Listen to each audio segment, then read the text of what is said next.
അമ്മ മാതാവേ നന്ദി, യേശുവേ നന്ദി. പുണ്യ ദേവാലയത്തിൽ അമ്മ ദർശനം നൽകിയ ഈ പുണ്യ ദേവാലയത്തിൽ എൻ്റെ മകൾക്ക് വേണ്ടി സാക്ഷ്യം പറയാനാണ് ഞാൻ വന്നത്. എൻ്റെ മകൾക്കൊരു +1 പഠിച്ചുകൊണ്ടിരിക്കുന്ന സമയത്ത് അവൾക്കൊരു അസുഖം വന്ന് ഛർദി, നിൽക്കാതെയുള്ള ഛർദി, ആഹാരം കഴിക്കുമ്പോൾ അവൾക്ക് ദഹിക്കാതെ ഛർദിയായിരുന്നു.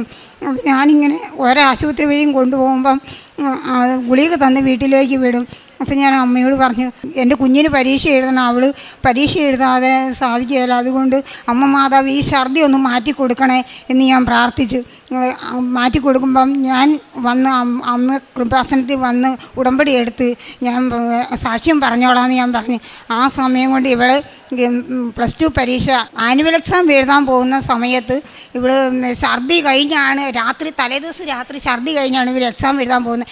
ഞാൻ ആ സമയം കൊണ്ട് ഞാൻ വീട്ടിൽ ഇരുന്ന് മെഴുകുതിരി കത്തിച്ച് പ്രാർത്ഥിച്ച അമ്മയോട്, എൻ്റെ അമ്മ എൻ്റെ കുഞ്ഞിന് ഛർദിയോ ഒരു കുഴപ്പവും ഉണ്ടാകാതെ അവൾ പൂർണ്ണമായിട്ടും എക്സാം എഴുതി അവൾ വീട്ടിൽ തിരിച്ചു വരണം, ഒരു കുഴപ്പവും ഉണ്ടാകരുതെന്ന് ഞാൻ അമ്മയോട് പ്രാർത്ഥിച്ചു. ആ സമയം അവളും പരീക്ഷ എഴുതി തിരിച്ചു വന്നിട്ട് പറഞ്ഞു, എനിക്കൊരു കുഴപ്പം ഉണ്ടായില്ല അമ്മച്ചി എന്ന് പറഞ്ഞു. പിന്നെ ഞങ്ങൾ അടുത്ത ആശുപത്രി ഞാൻ പറഞ്ഞു, മാതാവേ ഇനി ഞാൻ കൊണ്ടുപോകുന്ന ആശുപത്രി അവൾക്ക് പൂർണ്ണമായിട്ടും ഇത് മാറാനുള്ള ഇത് കൊടുക്കണേന്ന് പറഞ്ഞ് ഞാൻ കൊണ്ടുപോയി കഴിഞ്ഞപ്പം അതിനുള്ള അവസരം ഞാൻ മാതാവ് എനിക്ക് തന്ന് ഞാൻ ഇവിടെ വന്ന് ഉടമ്പടി, അവളുടെ അസുഖത്തിന് വേണ്ടി ഞാൻ ഉടമ്പടി എടുത്ത് പ്രാർത്ഥിച്ച് അമ്മ തന്ന ഉപ്പും തൈലവും ഞാൻ അവൾക്ക് വേണ്ടി ഞാൻ ഉപയോഗിച്ച് അത് അവളുടെ അസുഖം പൂർണ്ണമായിട്ടും ഭേദമായി. അവൾക്ക് ചെറുപ്പം തൊട്ടേ മൈഗ്രെയിൻ്റെ ഒരു അസുഖമുണ്ടായിരുന്നു, അവൾക്ക് തലവേദന. ആ തലവേദന ഞാൻ വെളുപ്പിനെ എഴുന്നേറ്റ് ഞാൻ പ്രാർത്ഥിക്കുമ്പോൾ അവളുടെ നെറ്റിയിൽ ഞാൻ ആ തൈലം എടുത്ത് കുരിശ് വരച്ച് 3 പ്രാവശ്യം കുരിശ് വരച്ച് ഞാൻ പ്രാർത്ഥിക്കും, മാതാവേ ഈ മൈഗ്രെയിൻ്റെ തലവേദന അവൾക്ക് കണ്ണട വെക്കാൻ ഇഷ്ടമില്ല, കണ്ണട വെക്കാതെ ഈ അമ്മ തന്നെ മാറ്റി തരണമെന്ന് ഞാൻ അമ്മയോട് ഞാൻ പ്രാർത്ഥിച്ചു. ആ സമയം അവൾക്ക് തലവേദന മാറിക്കിട്ടി. അത് കഴിഞ്ഞ് 2022 അവൾ നേഴ്സിങ്ങിന് പോകാനായിട്ട് ഒരുങ്ങി. അപ്പം ഞാൻ പറഞ്ഞു, മാനെ അമ്മച്ചിയുടെ ഒരു 5 പൈസ പോലും ഇല്ല, നീ എന്നെ ഇങ്ങനെ പറയുന്നതെന്ന് ചോദിച്ചു. അന്നേരം പറഞ്ഞു, എനിക്ക് നേഴ്സിങ്ങിന് എന്നെ വിട്ടില്ലെങ്കിൽ ഞാൻ ഒന്നിനും പഠിക്കാൻ പോകത്തില്ലെന്ന് പറഞ്ഞു. ആ മാതാവിനോട് മുട്ടിപ്പായിട്ട് പ്രാർത്ഥിച്ചു, അമ്മ ഒരു വഴി എനിക്ക് കാണിച്ചു തരണേ, എൻ്റെ കുഞ്ഞിനി ഈ നേഴ്സിങ്ങിനല്ലാതെ വേറെ ഒരു പഠിത്തത്തിനും പോകത്തില്ല, അവളെ കാണുകയില്ലെന്ന് പറഞ്ഞു കഴിഞ്ഞപ്പോൾ എൻ്റെ ചങ്ക് താർന്നു. ദൈവമേ ഞാൻ എന്നെ ഈ കേൾക്കുന്നത്, അമ്മ തന്നെ ഒരു വഴി ഉണ്ടാക്കി തരണേന്ന് ഞാൻ പ്രാർത്ഥിച്ച്. അത് കഴിഞ്ഞ് എൻ്റെ കയ്യിൽ ഇരുന്ന 200 രൂപയായിട്ട് ഞാൻ പോയി, ഇവളെയും കൂട്ടിക്കൊണ്ട് പോയി കഴിഞ്ഞപ്പോഴത്തേക്ക് പറഞ്ഞു, ഞാനൊരു കടയിൽ ചെന്ന് ചോദിച്ച്, ചേട്ടാ ഞാൻ ചോദിക്കുന്ന ഒരു സാധനം എനിക്ക് തരാമോ, എന്താണെന്ന് ചോദിച്ചു. എനിക്ക് 2 ബെഡ്ഷീറ്റ് തരണമെന്ന് പറഞ്ഞ്. അത് എന്നത്തിനെന്ന് വെച്ചാൽ എൻ്റെ കൊച്ചിന് നേഴ്സിങ്ങിന് പോകാനായിട്ടാണ് ഞാൻ ഓരോ സാധനങ്ങളും മേടിക്കാൻ ഇറങ്ങിയിട്ട് എൻ്റെ പൈസയൊന്നുമില്ലെന്ന് പറഞ്ഞ്. നേരെ ചേട്ടൻ പറഞ്ഞു, നീ ഒന്നും കൊണ്ട് വിഷമിക്കേണ്ട, നിനക്ക് ഞാൻ ഇത് തരാം. ഞാൻ പറഞ്ഞാൽ ഇതിവിടെ വെച്ചേരി, ഞാൻ വേറെ ഒരു കട വരെയും പോയിട്ട് വരട്ടെന്ന് പറഞ്ഞ് ഞാൻ അടുത്തൊരു കടയിൽ ചെന്ന് ചോദിച്ചു കഴിഞ്ഞപ്പോഴത്തേക്ക് ഇവളെന്തിനാ എത്രയിലാണ് പഠിക്കണേന്ന് ചോദിച്ചപ്പോൾ ഞാൻ പറഞ്ഞു, ഇവൾ +2 പഠിത്തം കഴിഞ്ഞ് അവൾക്ക് നേഴ്സിങ്ങിന് പോകാനാ ചേട്ടാന്ന് പറഞ്ഞു. അന്നേരത്തേക്ക് പറഞ്ഞ്, ഇവൾക്കുള്ള സാധനങ്ങളൊക്കെ നീ വാങ്ങിച്ചോ? ഇല്ല ചേട്ടാ ഒന്നും വാങ്ങിച്ചില്ല, എല്ലാം മേടിക്കണം, എൻ്റെ പൈസ ഇല്ലെന്ന് പറഞ്ഞു. നീ ഒന്നും വിഷമിക്കേണ്ട, ഇവൾക്കുള്ള സാധനം ഞാൻ തന്നോളാം എന്ന് പറഞ്ഞു. അന്നേരം ഞാൻ ഒരു 100 വട്ടം എൻ്റെ മനസ്സുകൊണ്ട് ഞാൻ അമ്മേനെ പ്രാർത്ഥിക്കുക, അമ്മേനെ നന്ദി പറഞ്ഞുകൊണ്ടിരിക്കുക. നീ എന്നെ ഒന്നും മിണ്ടാത്ത, ഇവൾക്ക് കണ്ട് വേണ്ട സാധനങ്ങളൊക്കെ എന്താണെന്ന് നീ എന്നാ ഒന്നും മിണ്ടാത്ത. അപ്പോൾ എൻ്റെ മനസ്സ് മുഴുവൻ അമ്മയോടുള്ള പ്രാർത്ഥനയാണ്. അപ്പോൾ ഈ ചേട്ടൻ ആദ്യം ഒരു ട്രോളി ബാഗ് എടുത്ത് വെച്ച് കഴിഞ്ഞ് ഇവൾക്ക് വേണ്ടുന്ന സർവ്വ സാധനങ്ങളും അതിനകത്താക്കി പാക്ക് ചെയ്ത് വെച്ചേച്ച് ഇവളോട് ചോദിച്ചു, നിനക്ക് വണ്ടിക്കൂലിക്കുള്ള പൈസ ഉണ്ടോ എന്ന് ചോദിച്ചു. അന്നേരം ഇവൾ ചിരിച്ചുകൊണ്ട് ഇവൾ മിണ്ടാതെ നിൽക്കുക, അതിനുള്ള പൈസ ഞാൻ ഇട്ട് തരാം, നീ ധൈര്യമായിട്ട് പോയി പഠിച്ചു വരാൻ പറഞ്ഞു. അത് വാങ്ങി തിരിച്ച് ഇറങ്ങി ഞാൻ വഴി നിൽക്കുമ്പോഴത്തേക്കും ഞങ്ങളുടെ അടുത്തുള്ള ഒരു ചേട്ടൻ്റെ കടയുടെ വാതിൽക്ക് നിൽക്കുമ്പോഴത്തേക്കും ഞാൻ ചുമ്മാ നോക്കിയപ്പം എന്നോട് നീ ഇങ്ങ് വരാൻ പറഞ്ഞ് ഞാൻ കയറി ചെന്ന്, നീ ഇന്ന ആളുടെ മകളല്ലേ, എൻ്റെ അച്ഛൻ്റെ പേര് പറഞ്ഞേച്ച് ചോദിച്ചു. നീ ഇന്ന ആളുടെ അതെ, അന്നേരം മാസ്ക് ഞാൻ വെച്ചിട്ടുണ്ട്, നീ മാസ്ക് ഒന്ന് താത്തിക്കെന്ന് പറഞ്ഞ് ഞാൻ താത്തി. നേരത്തേക്ക് പറഞ്ഞു, ഇവൾ എത്രയിലാണ് പഠിക്കുന്നത്? ഞാൻ പറഞ്ഞു, ഇവൾ +2 കഴിഞ്ഞ് ഇവൾ നേഴ്സിങ്ങിന് പോകാനാണ് ചേട്ടാന്ന് പറഞ്ഞു. ഇവൾക്ക് എന്താ ആവശ്യം എന്ന് ചോദിച്ചു. ഡ്രസ്സ് എടുക്കാനായിട്ട് വന്നതാന്ന് പറഞ്ഞു.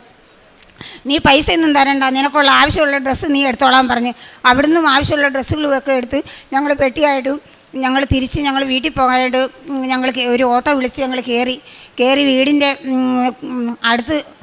അടുത്തൊരു വീട്ടിന് ഇവിടെ സ്കൂളിൻ്റെ അടുത്ത് ഒരു കടയിൽ കയറി. ഇവർ സ്ഥിരം കയറുന്നതാണ്, നാരങ്ങ വെള്ളം കുടിക്കാൻ കയറുന്ന കടയിൽ. ആ ചേച്ചിയും പറഞ്ഞു, നീ എന്തിനു പോകാനായിട്ട് നിനക്ക് പ്ലാൻ? നേഴ്സിങ്ങിന് പോകാൻ. നിനക്കെല്ലാം മേടിച്ചോ? ഇല്ല ചേച്ചി, 2-3 ഡ്രസ്സും കൂടെ വാങ്ങിക്കാനുണ്ടെന്ന് പറഞ്ഞു. എന്നാൽ നീ കാശ് കൊടുത്ത് വാങ്ങിക്കേണ്ട, അത് ഞാൻ വാങ്ങിച്ചു തരാം എന്ന് പറഞ്ഞു. അപ്പം ആ ചേച്ചി പറഞ്ഞു, നീ ഇന്ന കടയിലേക്ക് ചെല്ല്, ഞാൻ വിളിച്ച് പറഞ്ഞോളാം എന്ന് പറഞ്ഞു. ഞങ്ങൾ രണ്ടുപേരും കൂടെ ആ കടയിൽ ചെന്ന് കഴിഞ്ഞപ്പം നിൻ്റെ ആവശ്യത്തിനുള്ള ഡ്രസ്സ് എടുത്തോളാൻ ആ കടയിലെ ചേട്ടനും പറഞ്ഞു. അങ്ങനെ എല്ലാം തന്ന് ഞങ്ങൾ വീട്ടിൽ വന്നു കഴിഞ്ഞപ്പോഴത്തേക്ക് 3 ദിവസമുള്ളൂ എനിക്ക് എൻ്റെ കുഞ്ഞിനെ നേഴ്സിങ്ങിന് കൊണ്ടാക്കാൻ. അന്നേരം ഇവിടെ കൂട്ടുകാരെല്ലാവരും വിളിച്ച് പറഞ്ഞു, ഞങ്ങളെല്ലാം പാക്ക് ചെയ്ത് രഹന ഒന്നും ചെയ്തില്ലേന്ന് ചോദിച്ചു. ഇല്ലടി എന്ന് പറഞ്ഞു. ഞങ്ങൾ അതെല്ലാം കഴിഞ്ഞ് കിട്ടി എല്ലാം സന്തോഷത്തോടെ വാങ്ങിച്ചുകൊണ്ട് വന്ന് ഞാൻ എല്ലാം റെഡിയാക്കി. എല്ലാം റെഡിയായെന്ന് പറഞ്ഞ് വിളിച്ച് പറഞ്ഞ് പിള്ളേരും അച്ഛനും അമ്മയും വരുന്നതിന് മുമ്പ് ഞങ്ങൾ റെയിൽവേ സ്റ്റേഷനിൽ ചെന്ന് ഞാനും എൻ്റെ മോളുമായിട്ട് എന്നിട്ട് വന്നു കഴിഞ്ഞ് ഞങ്ങളതിന് എൻ്റെ കൊച്ചിന് വേണ്ടിയിട്ട് ഞാൻ ലോൺ പാസ്സാക്കിയിട്ടാണ് എൻ്റെ കൊച്ചിനെ ഞാൻ പറഞ്ഞു വിട്ടത്. പക്ഷേ കൊച്ച് സർട്ടിഫിക്കറ്റുമായിട്ട് വന്ന് സാറ് പറഞ്ഞ്, ബാങ്കിൽ നിന്ന് സാറ് പറഞ്ഞ് മോളെ ഒപ്പിടാൻ വിളിച്ചോണം എന്ന് പറഞ്ഞ്. ഞാൻ കൊച്ചവിടുത്തെ സർട്ടിഫിക്കറ്റായിട്ട് ബാങ്കിൽ ഞങ്ങൾ ചെന്ന് കഴിഞ്ഞപ്പോഴത്തേക്ക് ലോണിന് കൊടുത്ത രേഖകളും ഒന്നുമില്ല. അന്നേരം ഞാൻ ചോദിച്ചു, സാറേ ഞാൻ മറ്റേ സാറ് ഇരുന്നപ്പോഴത്തേക്കാണല്ലോ ഞാൻ ഇവിടെ വന്ന് പാസ്സാക്കിയത്, എന്നാൽ നിങ്ങളുടെ രേഖകളൊന്നുമില്ലെന്ന് പറഞ്ഞു. ഞാൻ ആ സാറിനോട് ഉടനെ പറഞ്ഞു, സാറേ എന്നെ പിച്ചാത്തി എടുത്ത് ഞാൻ സ്വയം കുത്തിച്ചാകുന്ന അവസ്ഥയായ ഞാൻ ഈ കേൾക്കുന്നത്, എന്താ ഈ പറയുന്നത്? എന്നാലും കൊച്ചു പറഞ്ഞു, അമ്മച്ചി ഇനി ഞാൻ മരിച്ചാൽ മതി, ഇനി എനിക്ക് നേഴ്സിങ്ങിനും പോകണ്ട, ഒന്നും പോകണ്ട, എല്ലാം പോട്ടെ എന്നിവിടെ എന്നോട് പറഞ്ഞപ്പോൾ ഞാൻ പറഞ്ഞു, മാനെ ഇതിനൊരു പരിഹാരമുണ്ട്. ഞാൻ അവിടെ നിന്ന് അമ്മയോട് വിളിച്ച് പറഞ്ഞു, അമ്മേ ഇനി ഒരു വഴി എനിക്കില്ല, ഇനി ഞാനും എൻ്റെ മക്കളും പോയി ചത്താൽ മതി എന്ന് ഞാൻ അമ്മയോട് പ്രാർത്ഥിച്ചു. അന്നേരം എൻ്റെ അമ്മ മനസ്സിൽ തോന്നിച്ചു, നീ എന്തിനാ വിഷമിക്കുക, നീ നേരെ കുഞ്ഞിനെയും കൂട്ടിക്കൊണ്ട് നീ വീട്ടിൽ പോയാൽ മതി എന്ന് പറഞ്ഞു. നിൻ്റെ കാര്യങ്ങളെല്ലാം നടത്തി തരാൻ ഞാനില്ലേ എന്നെൻ്റെ മനസ്സിൽ തോന്നിച്ചു. ഞാൻ കുഞ്ഞിനോട് പറഞ്ഞു, വാ നമുക്ക് വീട്ടിൽ പോകാം, അതിനുള്ള വഴി നമുക്കുണ്ടെന്ന് പറഞ്ഞു. ഇവിടെ ചോദിച്ചു, എന്ത് വഴിയാണ് അമ്മച്ചി എന്ന് പറഞ്ഞു. ഇവിടെ എൻ്റെ പുറകെ നടന്ന് പറയുക. അപ്പം ഞാൻ പറഞ്ഞു, വാ നമുക്ക് വീട്ടിൽ പോകാമെന്ന് പറഞ്ഞു. ഞങ്ങൾ വീട്ടിൽ വന്ന് ഇരുന്ന് കഴിഞ്ഞപ്പോഴത്തേക്ക് ഞാൻ എൻ്റെ അമ്മച്ചിയോട് ചോദിച്ചു. എൻ്റെ അമ്മച്ചി വയ്യാതെ കിടക്കുക. അമ്മച്ചിയോട് പറഞ്ഞു, അമ്മച്ചി ഇന്നതാണല്ലോ സംഭവം എന്ന് പറഞ്ഞു. അമ്മച്ചി പറഞ്ഞു, അതിനൊരു വഴിയുണ്ട് മാനേ എന്ന് പറഞ്ഞു. അമ്മച്ചി പറഞ്ഞു, വീടിൻ്റെ മുറ്റത്ത് ഇങ്ങനെ തടിയെല്ലാം വെട്ടിയിട്ട് നീ ഫീസ് അടയ്ക്കാൻ പറഞ്ഞു. അതിനുള്ള വഴി എനിക്ക് തന്ന് അത് ഞാൻ അടച്ച്. അത് കഴിഞ്ഞപ്പോഴത്തേക്ക് 2ാമത്തെ വർഷത്തെ ഫീസ് എനിക്ക് അടയ്ക്കണം. അന്ന് ഞാൻ ഒരു വ്യക്തിയോട് ഇന്ന് ചോദിച്ചു കഴിഞ്ഞപ്പോഴത്തേക്ക് പറഞ്ഞു, സാറേ കൊച്ചിന് പരീക്ഷയാണ്, ഫീസ് അടയ്ക്കാതെ അവർ എക്സാം എഴുതിപ്പിക്കത്തില്ല എന്ന് പറഞ്ഞു. ഇനി ഒരാഴ്ചയും കൂടി ഉള്ളെന്ന് പറഞ്ഞു. ആ ചേച്ചി പൊക്കോ, ചേച്ചി അഡ്രസ്സും അവളുടെ ബാങ്കിൻ്റെ അക്കൗണ്ടിൻ്റെ നമ്പരും തന്നാൽ മതി, ഞാൻ അവിടെ അക്കൗണ്ടിലേക്ക് ഇട്ടോളാമെന്ന് പറഞ്ഞു. പരീക്ഷ അപ്പം ഇവൾ എന്നോട് തെരുതെരെ വിളിച്ച് പറയുക, സാറ് തെരുതെരെ ചോദിക്കുക, അമ്മച്ചി ഫീസ് ചോദിക്കുക, അത് കാരണം എനിക്കിവിടെ നിൽക്കാൻ ഇഷ്ടമില്ല, ഞാനങ്ങ് തിരിച്ച് വരുവാന്ന് പറഞ്ഞു. ഞാൻ പറഞ്ഞു, മാനേ നീ വരല്ലേ, സാറ് പൈസ ഇട്ട് തരും, ഞാൻ ചെന്ന് ചോദിച്ച ആൾ നിനക്ക് പൈസ ഇട്ട് തരും, നീ വിഷമിക്കല്ലേ എന്ന് പറഞ്ഞു. എക്സാമിൻ്റെ അന്നേ ദിവസം ഈ കൊച്ച് എന്നെ വിളിച്ച് പറഞ്ഞു, അമ്മച്ചി എനിക്ക് ഇന്ന് എക്സാം ഉണ്ട്, അതിന് ഹോൾ ടിക്കറ്റ് എല്ലാ പിള്ളേർക്കും കൊടുത്ത് എനിക്ക് മാത്രം തന്നിട്ടില്ല എന്ന് പറഞ്ഞു. ഞാൻ മാതാവിനോട് മുട്ടിപ്പായിട്ട് ഞാൻ അവിടെ ഇന്ന് പ്രാർത്ഥിച്ചു, മാതാവേ എൻ്റെ കൊച്ചിന് എക്സാമിൻ്റെ ഹോൾ ടിക്കറ്റ് കിട്ടിയിട്ടില്ല, എല്ലാ പിള്ളേർക്കും കിട്ടി, അമ്മേ പൈസ ഇല്ലാതെ അവളെ എക്സാം എഴുതിക്കുകയെന്ന് പറഞ്ഞു. ആ പറഞ്ഞ നിമിഷം ഞാൻ ഫോൺ കൈ പിടിച്ചുകൊണ്ടിരിക്കുന്നു, പറഞ്ഞ നിമിഷം കൊണ്ട് തന്നെ എൻ്റെ കൊച്ചിൻ്റെ അക്കൗണ്ടിലേക്ക് 1,07,000 രൂപ അവൾക്ക് അടയ്ക്കാനുള്ള ഫീസ് 1,07,000 രൂപ അവൾക്ക് ഫീസ് കൊടുത്തു. എന്നെ അന്നേരം വിളിച്ചു പറഞ്ഞു, അമ്മച്ചി ഫീസ് വന്നമ്മച്ചി എന്ന് പറഞ്ഞു, എനിക്ക് പൈസ വന്നമ്മച്ചി എന്ന് പറഞ്ഞു. ഞാൻ ഇത് കൊടുത്ത് ഹോൾ ടിക്കറ്റ് മേടിക്കാൻ പോവാന്ന് പറഞ്ഞു. ഞാൻ 1,000 നന്ദി അമ്മയ്ക്ക് പറഞ്ഞ് ഞാൻ ചങ്കെ കൈ വെച്ച് ഞാൻ അമ്മേനെ സ്തുതിച്ച് ഞാൻ പ്രാർത്ഥിച്ച് ഞാൻ കമന്ന് കിടന്ന് ഞാൻ കരഞ്ഞ്. അത് കഴിഞ്ഞ് അവൾ എക്സാം എഴുതി പാസ്സായി. അന്നേരം ഞാൻ പറഞ്ഞു, അമ്മേ എൻ്റെ കുഞ്ഞിനെ നല്ല മാർക്കോടുകൂടി ജയിപ്പിക്കണമെന്ന് പറഞ്ഞു. അതുപോലെ തന്നെ സെക്കൻഡായിട്ട് അവൾ ജയിച്ച്. ഇപ്പോൾ സെക്കൻഡായിട്ട് അവൾ ജയിച്ച്, നല്ല മാർക്കോടുകൂടി തന്നെ അവൾ ജയിച്ച്. അത് കഴിഞ്ഞ് 3ാമത്തെ പരീക്ഷയ്ക്ക് ഇതുപോലെ തന്നെ എനിക്ക് കൊച്ചിന് എക്സാം എഴുതാനെങ്കിൽ ഫീസ് വേണം. അതുപോലെ തന്നെ ആ ഒരു വ്യക്തിയോട് ചെന്ന് ചോദിച്ചു കഴിഞ്ഞപ്പോഴത്തേക്ക് ആ സാർ എന്നോട് പറഞ്ഞ്, ചേച്ചി പേടിക്കേണ്ട, അവൾ എക്സാം എഴുതും, ഒരു കുഴപ്പമില്ല, ചേച്ചി പേടിക്കേണ്ടെന്ന് പറഞ്ഞു. അതുപോലെ തന്നെ പരീക്ഷയുടെ 3 ദിവസം മുമ്പ് അവളുടെ അക്കൗണ്ടിലേക്ക് 1,10,000 ശിഷ്ടം രൂപ അവളുടെ അക്കൗണ്ടിൽ കയറിക്കുമ്പോൾ ഇവൾ എന്നെ വിളിച്ചു പറഞ്ഞു, അമ്മച്ചി ഈ എക്സാമിന് വേണ്ടി എൻ്റെ അക്കൗണ്ടിൽ എനിക്ക് പൈസ കയറി, ഇപ്പോഴെനിക്കൊരു സമാധാനമായി എന്ന് പറഞ്ഞാൽ പരീക്ഷ എഴുതാൻ പോകുമെന്ന് പറഞ്ഞു. നീ പരീക്ഷ എഴുതിക്കോ. അമ്മച്ചി പറയും, എല്ലാ മക്കൾക്കും വേണ്ടിയിട്ട് ഞാൻ എൻ്റെ വീട്ടിൽ നിന്ന് പ്രാർത്ഥിക്കും. അതുപോലെ അന്ന് പണിയുള്ള ദിവസമാണെങ്കിൽ ഞാൻ കമ്പനിയിലാണ് പണിയുന്നത്. ഞാൻ കമ്പനി പോകുമ്പം എല്ലാ മക്കൾക്കും വേണ്ടിയിട്ട് ഞാൻ പ്രാർത്ഥിക്കും. എന്നോട് എന്ത് ചോദിച്ചാലും അതിനൊരു മറുപടി ഞാൻ കൊടുക്കത്തില്ല. എൻ്റെ മനസ്സ് മുഴുവൻ അമ്മയോടുള്ള പ്രാർത്ഥന, അമ്മയോട് യേശുവിനോടുള്ള പ്രാർത്ഥനയാണ്. ആ ദിവസം മുഴുവൻ എനിക്ക് അമ്മയോട് യേശുവിനോട് പറഞ്ഞ എല്ലാ മക്കൾക്കും വേണ്ടി ഞാൻ അമ്മയോട് പറയാം, അമ്മേ സഞ്ചാരി മാതാവേ, അമ്മ വേഗം ചെന്ന് എൻ്റെ മക്കൾക്ക് എല്ലാവർക്കും കൂട്ടായിട്ട് ഓരോരുത്തർക്കും നല്ല ഉത്തരങ്ങൾക്ക് അവർക്ക് എഴുതാൻ സാധിക്കണേ, നല്ല ഉത്തരങ്ങൾ അവരെ നല്ല ബുദ്ധി അവർക്ക് തെളിച്ചു കൊടുത്ത് നല്ല ഉത്തരങ്ങൾക്ക് അവർക്ക് കൊടുക്കണേ, അവർ നല്ല ഉത്തരങ്ങൾ മാത്രം അവർ പേപ്പറിൽ എഴുതാവുള്ളൂ, നല്ല മാർക്കോടുകൂടി ജയിക്കണേ. അവിടെ കൂടുതൽ പഠിച്ച എല്ലാ മക്കൾക്കും നല്ല പോലെ മാർക്ക് മേടിച്ച് ജയിക്കാൻ സാധിച്ചു. അവൾ എന്നോട് പറഞ്ഞു, അമ്മച്ചി നല്ല മാർക്കോടുകൂടി ഞങ്ങളെല്ലാവരും ജയിച്ച് ഞങ്ങൾ പാസ്സായി അമ്മച്ചി എന്ന് പറഞ്ഞു. അത് കേട്ടപ്പോൾ എൻ്റെ മാതാവിന് ഞാൻ 1000 നന്ദി, യേശുവിനും എൻ്റെ അമ്മയ്ക്കും 1000 നന്ദി ഞാൻ പറഞ്ഞു. ഇപ്പോഴും നന്ദി പറഞ്ഞുകൊണ്ടിരിക്കുക അമ്മയോട്. അതുപോലെ തന്നെ എൻ്റെ രണ്ടാമത്തെ മോളും, അവളും പഠിക്കുന്ന BSc നേഴ്സാണ്. അവളും 3ാമത്തെ വർഷം. അവൾ ആദ്യത്തെ വർഷം പരീക്ഷ എഴുതുമ്പോൾ അമ്മയോട് ഞാൻ പ്രാർത്ഥിച്ചു, അമ്മയെ നല്ല മാർക്കോടുകൂടി അവളും അവളുടെ കൂടുതൽ പരീക്ഷ എഴുതുന്ന എല്ലാ മക്കൾക്കും നല്ലപോലെ മാർക്ക് കിട്ടണേ, നല്ലതായിട്ട് ജയിക്കണേ. എൻ്റെ കുഞ്ഞിന് ഫസ്റ്റ് പരീക്ഷയ്ക്ക് ഡിസ്റ്റിങ്ഷൻ മാർക്ക് കിട്ടി. അവൾ BSc നേഴ്സിന് അവൾ പാസ്സായി. രണ്ടാമത്തെ പരീക്ഷയും റിസൾട്ട് വന്നപ്പം നല്ലപോലെ ഫസ്റ്റ് ക്ലാസ് കഴിഞ്ഞു അവൾക്ക് മാർക്ക് കിട്ടി, അവൾ ജയിച്ച്. ഉടമ്പടി എടുത്തു കഴിഞ്ഞ് ഞാൻ എപ്പോഴും അവരുടെ കയ്യിൽ ഞാൻ തൈലം കൊടുത്തു വിട്ടിട്ടുണ്ട്. എല്ലാ മക്കൾക്കും കൊടുക്കണം, എല്ലാവർക്കും വേണ്ടി പ്രാർത്ഥിക്കണം. ഇതെല്ലാം ചെയ്ത് നിങ്ങൾ പ്രാർത്ഥിച്ച് കഴിഞ്ഞതിന് ശേഷമേ നിങ്ങൾ പോകാമെന്ന്. അമ്മയുടെ കാശ് രൂപവും അമ്മയുടെ ഉപ്പും അമ്മയുടെ തൈലവും ഞാൻ കൊടുത്തു.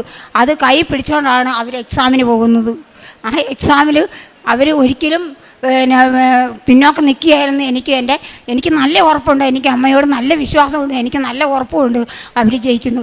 ഞാൻ അമ്മയോട്, ഇതാണ് എൻ്റെ സാക്ഷി, ഞാൻ അമ്മയോട് ഞാൻ ധ്യാനം കൂടുന്നു, ഞാൻ ഫോണിലൂടെ ഞാൻ എപ്പോഴും ഞാൻ പറയും, മാതാവേ എനിക്ക് ഓടിയൊന്നും വരാൻ പറ്റത്തില്ല, കാരണം ഒറ്റയ്ക്ക് ഞാൻ കഷ്ടപ്പെടുന്നത് എൻ്റെ മക്കൾക്ക് വേണ്ടിയിട്ട്. ഞാൻ പറയും, എനിക്ക് പണിയാൻ മാത്രം വിധിയുള്ളൂ മാതാവേ എന്ന് ഞാൻ പറയാറുണ്ട്. ഞാൻ ഞാൻ ഓടിപ്പോകുന്നത് ഞാൻ പണിയുന്ന സ്ഥലത്ത് വെച്ചാണ് എല്ലാ മക്കൾക്കും വേണ്ടി എൻ്റെ കുഞ്ഞുങ്ങൾക്കും വേണ്ടി ഞാൻ പ്രാർത്ഥിക്കുന്നത്. ഞാൻ കാരുണ്യ പ്രവൃത്തി ചെയ്യുന്നു പറഞ്ഞാൽ ഞാൻ ക്യാൻസർ രോഗികളെ ഞാൻ നോക്കാൻ പോകും. എന്നോട് പറഞ്ഞു, ചേച്ചി ഒരു ക്യാൻസർ രോഗിനെ നോക്കാൻ വരാമെന്ന് ചോദിച്ചു. ഞാൻ വരാം, ആർക്കും ഇഷ്ടമില്ല ക്യാൻസർ രോഗിനെ നോക്കാൻ, ചേച്ചിക്ക് പേടിയുണ്ടോയെന്ന് ചോദിച്ചു. ഞാൻ പറഞ്ഞു, മകനെ എനിക്കൊരു പേടിയില്ല, കാരണം എനിക്ക് എന്താ രോഗം വരുന്നതെന്ന് എനിക്ക് സർവശക്തനായ ദൈവം യേശുനാഥന് മാത്രമേ അറിയാവുള്ളൂ. അത് കാരണം എനിക്കൊരു പേടിയില്ല, ഞാൻ വരാമെന്ന് പറഞ്ഞു. അങ്ങനെ ഞാൻ പോയിട്ടുണ്ട്. അതുപോലെ തന്നെ രോഗികൾക്ക് ഞാൻ അവർക്ക് ഭക്ഷണം മേടിച്ച് കൊടുക്കും. കാലും കൈയും വയ്യാത്തവർക്ക് ഞാൻ ഭക്ഷണം മേടിച്ച് കൊടുത്തിട്ടുണ്ട്. അതുപോലെ തന്നെ അമ്മയുടെ പത്രങ്ങൾ ഞാൻ വിതരണം ചെയ്യുന്ന ആശുപത്രികളിലും ഞാൻ വീടുകളിലുമാണ്. ഞാൻ ആശുപത്രികളിൽ ചെന്ന് അവരോട് സംസാരിച്ച് കുറേ സമയം, രാവിലെ പോയാൽ ഞാൻ 6, 6, 7 ആകുമ്പോഴേ ഞാൻ വീട്ടിൽ വരുള്ളൂ. എൻ്റെ അനുഭവ സാക്ഷ്യങ്ങളോടൊക്കെ ഞാൻ പങ്കുവെക്കുക. അവരോടൊക്കെ ഞാൻ ഇന്ന പോലെ ഞാൻ എല്ലാവരോടും ഞാൻ പറയാം, എൻ്റെ അനുഭവങ്ങളെല്ലാം ഞാൻ അവരോട് പറഞ്ഞു കൊടുക്കും. ഇനി നിങ്ങൾ അമ്മേനെ വിശ്വസിക്കണം, അമ്മ അതുപോലുള്ള അനുഗ്രഹങ്ങൾ എനിക്ക് തന്നിട്ടുണ്ട്, ഇഷ്ടം പോലെ തന്നിട്ടുണ്ട്. യേശുനാഥനും അതുപോലെ തന്നെ. എൻ്റെ ചെറുപ്പത്തിൽ ഞങ്ങൾ ഒരു ക്രിസ്ത്യാനി അമ്മച്ചിയുടെ അടുത്താണ് താമസിച്ചത്. അമ്മച്ചിയുടെ വീട്ടിൽ ഞങ്ങളെ കിടക്കാൻ വിളിക്കും. ആ അമ്മച്ചി എന്നോട് പറയും, നീ യേശുവിനെ പ്രാർത്ഥിച്ചാൽ മതി. എൻ്റെ ഇളയ ആങ്ങളെ ഒരു ബുദ്ധിമാന്യമുള്ളൊരു കുഞ്ഞായിരുന്നു. അവന് വർത്താനം പറയാത്ത കുഞ്ഞിന് വേണ്ടി നീ പ്രാർത്ഥിക്കും, നിനക്ക് തരുമെന്ന് പറഞ്ഞു. അടുത്തുള്ള പള്ളിയിൽ പോയി, കുരിശുപള്ളിയിൽ പോയി ഞാൻ അവന് വേണ്ടി മെഴുകുതിരി മേടിച്ച് കത്തിക്കുമായിരുന്നു. അവൻ ആയെന്ന് പോലും പറയാത്ത അവൻ നല്ലപോലെ വർത്താനം പറഞ്ഞ് നല്ലപോലെ സൂപ്പറായിട്ട് അവൻ പാട്ട് പാടുമായിരുന്നു. അതുപോലെ തന്നെ ഉടമ്പടി ഏറ്റതിന് ശേഷം എല്ലാം ഇതുപോലെ ഓരോരുത്തർക്കും ഞാൻ അമ്മയുടെ അനുഗ്രഹങ്ങൾ, എനിക്ക് കിട്ടിയ അനുഗ്രഹങ്ങൾ ഞാൻ എല്ലാവർക്കും ഞാൻ പങ്കുവെച്ച് കൊടുക്കും. അതുപോലെ നിങ്ങളും ആകണം എന്ന് എനിക്ക് ഏറ്റവും വലിയ എനിക്ക് ആദ്യം ഒരു അനുഭവം, എൻ്റെ ചെറുപ്പപ്രായത്തിൽ എനിക്ക് അനുഗ്രഹം തന്നെന്താണെന്ന് ചോദിച്ചു കഴിഞ്ഞാൽ, എൻ്റെ ഈ ബുദ്ധി കുറവുള്ള ആങ്ങളയ്ക്ക് വേണ്ടിയിട്ട്, ഭയങ്കര വിശപ്പുള്ള ആങ്ങളയായിരുന്നു, അവന് വേണ്ടിയിട്ട് ഞാൻ പ്രാർത്ഥിച്ചതെന്നു വെച്ചാൽ, ഞങ്ങളുടെ വീട്ടിൽ ഒരു ദിവസം അരിയില്ലായിരുന്നു വന്ന സമയത്ത് ഞാൻ കുടത്തിൽ കിടന്ന ഒരു അരിയിട്ട് കഞ്ഞി വെച്ചാൽ അതുപോലെ തന്നെ എനിക്ക് അനുഗ്രഹം തന്നു. എൻ്റെ കലം നിറച്ചെനിക്ക് ചോറും. ഈ മാതാവിന് ഈശോയ്ക്ക് നന്ദി ഞാൻ പറയുന്നു. മാതാവേ, യേശുവേ നന്ദി, സ്തുതി, മഹത്വം. പ്രഭാഷകൻ 34:19. തന്നെ സ്നേഹിക്കുന്നവരെ കർത്താവ് കടാക്ഷിക്കുന്നു. അവിടുന്ന് ശക്തമായ സംരക്ഷണവും ഉറപ്പുള്ള താങ്ങും ചുടുകാറ്റിൽ അഭയകേന്ദ്രവും പൊരിവെയിലിൽ തണലും ഇടറാതിരിക്കുവാൻ സംരക്ഷണവും വീഴാതിരിക്കുവാൻ ഉറപ്പും ആണ്. പുഷ്പകുമാരി എന്ന ഈ സഹോദരിയുടെ അതിശക്തമായ ഉടമ്പടി വിശ്വാസാനുഭവ സാക്ഷ്യമാണ് നാം കേട്ടത്. പ്രിയമുള്ളവരെ, ഉടമ്പടി നമ്മളെ നടത്തുന്ന വഴികൾ നമ്മൾ പോലും അറിയാത്ത വഴികളാണ്. എത്ര വലിയ കാരുണ്യത്തോടു കൂടി ദൈവം ജീവിതങ്ങളെ ഏറ്റെടുക്കുമെന്ന് നാം ഇങ്ങനെ അത്ഭുതത്തോടു കൂടി കണ്ടു നിൽക്കും. അമ്മ പിന്നീട് പറഞ്ഞില്ലേ, 2ാം വർഷം 3ാം വർഷം 1,00,000-ലധികം രൂപ വരുന്ന ഓരോ തവണത്തെ ഫീസും ഓരോരോ സമയത്ത് ഓരോരുത്തരും ദാനമായി കൊടുക്കുന്നു. കൊടുക്കുന്നവർ പറയുന്നു എപ്പോഴെങ്കിലും കിട്ടുമെങ്കിൽ തിരികെ തരിക, ഇല്ലെങ്കിൽ ഒരു തരത്തിലും ഇത് ചോദിക്കാനോ ബുദ്ധിമുട്ടിക്കാനോ ഒരിക്കലും വരത്തില്ല, നീ സമാധാനത്തോടു കൂടി പഠിക്കുകയെന്ന. ദൈവം അവനിൽ ശരണപ്പെടുന്നവർക്ക് എപ്പോഴും വഴികളൊരുക്കും, സംരക്ഷണമൊരുക്കും, പുതിയ ജീവിതം നയിക്കുവാനുള്ള കൃപയുടെ സഞ്ചാരപാതകൾ ശുഭകരമാക്കി തരികയും ചെയ്യും. മക്കളെ നന്നായി പരിപാലിച്ച് ഈശോ നടത്തിയതിനെയാണ്, അമ്മ മാതാവ് കരം പിടിച്ചതിനെയാണ് സഹോദരി ഈ അൾത്താരയിൽ സാക്ഷ്യപ്പെടുത്തിയത്.